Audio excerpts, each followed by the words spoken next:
আমার ইউটিউবের সকল ভাই এবং বোনদের জানাই আসসালামু আলাইকুম।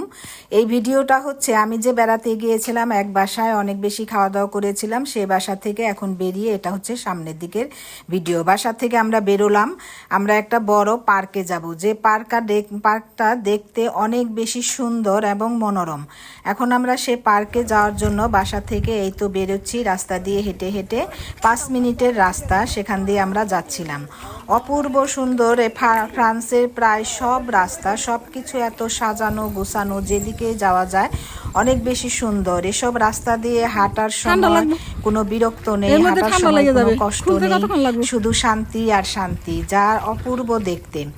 এই তো আমরা হেঁটে যাচ্ছিলাম, অনেক বেশি চওড়া রাস্তা, পাশে দেখা যাচ্ছে সেই পার্কের পাশ দিয়ে আমরা পার্কের গেটের সামনে যাচ্ছিলাম। অনেকগুলো গেট আছে, কিন্তু এই পিছনের গেট দিয়ে আমরা একবার ঢুকেছিলাম, আমরা চাচ্ছিলাম যে সামনের গেট দিয়ে আমরা যাব। এখন আমরা হেঁটে হেঁটে সেখান দিয়ে যাচ্ছিলাম, গল্প করতে করতে। কি অপূর্ব দেখতে, দেখুন পাশে মেন রোড, অথচ কোনো কোলাহল বা কোনো কিছু নেই। অনেক সুন্দর দেখতে, যা দেখলে চোখ জুড়িয়ে যায়। এত সুন্দর করে সাজানো গুছানো সব কিছু, সব এলাকা, অথচ এই জায়গাটা আমরা যে স্যান্ডোনিস থেকে এসেছি তার থেকে অনেক অনেক দূরে, একটা পাহাড়ি এলাকার মতো এলাকাটা, কিন্তু দেখতে অনেক অনেক সুন্দর। এই রাস্তাটা কিন্তু পাকা না, কেমন যেন পাথরের মতো করে বালি দিয়ে রেখেছে রাস্তাটার মধ্যে। সেই রাস্তার উপর দিয়ে আমরা হেঁটে হেঁটে যাচ্ছিলাম সামনের দিকে। দুপুরে যেহেতু খাওয়া দাওয়া হয়েছে, আমরা যাচ্ছিলাম যে একটু হাঁটাহাঁটি করতে। এভাবে এই তো হাঁটাহাঁটি করে আমরা যাইতেছি, আর সবাই গল্প করতেছিলাম, ভিডিও করতেছিলাম। এই যে পাশে বিল্ডিং গুলো, এইগুলো অনেক বড় বড় বিল্ডিং, পাশ দিয়ে রাস্তা দিয়ে গাড়ি যাবে কিন্তু কোনো হর্ন দিবে না। পিছনে একদম ঠিক পিছনে আমার সাইকেল থাকবে, কিন্তু তারপরেও তারা কখনো হর্ন দিবে না। এদেশে হর্ন দেওয়ার জন্য মনে হয় যেন এরা জানেই না হর্ন দিতে।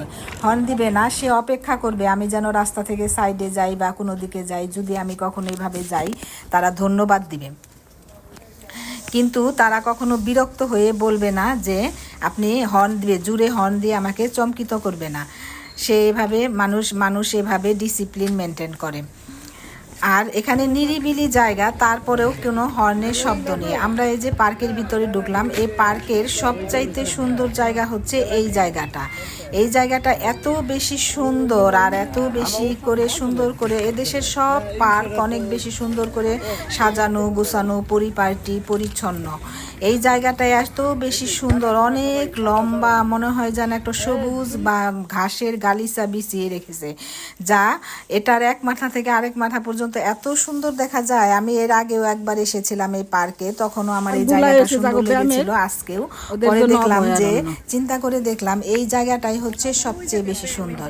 এখন আমরা সেখানে অনেক বেশি ছবি টবি তুলে এখন একটু নিচের দিকে যাচ্ছিলাম। পাশে একটা বড় মাঠ, যে মাঠে মানুষজন খেলাধুলা করছে।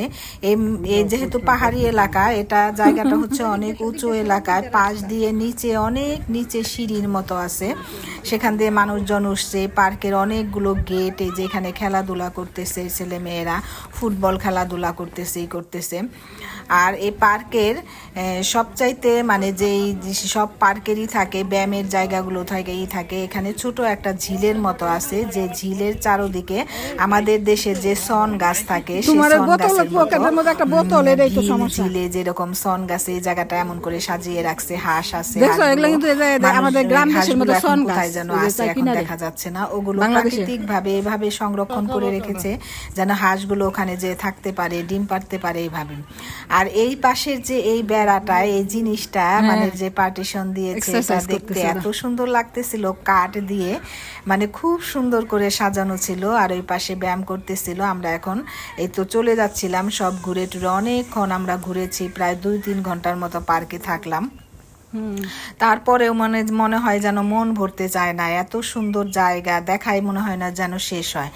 আমরা এই তো যাচ্ছিলাম বাহিরের দিকে যাওয়ার পরে এখন আমরা যে জায়গাটায় এসেছি সেই জায়গাটা আরো বেশি সুন্দর। এটা পুরাটা কাঠের একটা বড় একটা পাটাতনের গোল করে জায়গাটা, চারদিক দিয়ে রাস্তা, এখানে একটা কূপের মতো ছিল, যা দেখতে অনেক বেশি সুন্দর ছিল। আর এই তো চারোদিকে মানে রাস্তা আছে, বসার জায়গা আছে, কোনো কিছুই মানে নাই, কিন্তু এই জায়গাটা পুরোটা কাঠ দিয়ে একটা বিছানার মতো করে দিয়েছে, যা অনেক বেশি সুন্দর। আর এই কাঠের মতো করে দিয়ে এখান দিয়ে আবার একটা বের হওয়ার একটা রাস্তা আছে, যা ছিল অনেক বেশি সুন্দর। পুরোটা কাঠের রাস্তা, কাঠের সিঁড়ি, যা আমরা দেখতে দেখতে উপভোগ করতে করতে অনেক বেশি মজা করতে করতে বের হচ্ছিলাম। এই যে মাঠের যে ওই মাঠটা যে ছিল, সেই মাঠের মানে ফুটবল খেলার যে বড় যে মাঠটা, সেই মাঠটা এই যে অনেক বেশি সুন্দর ছিল।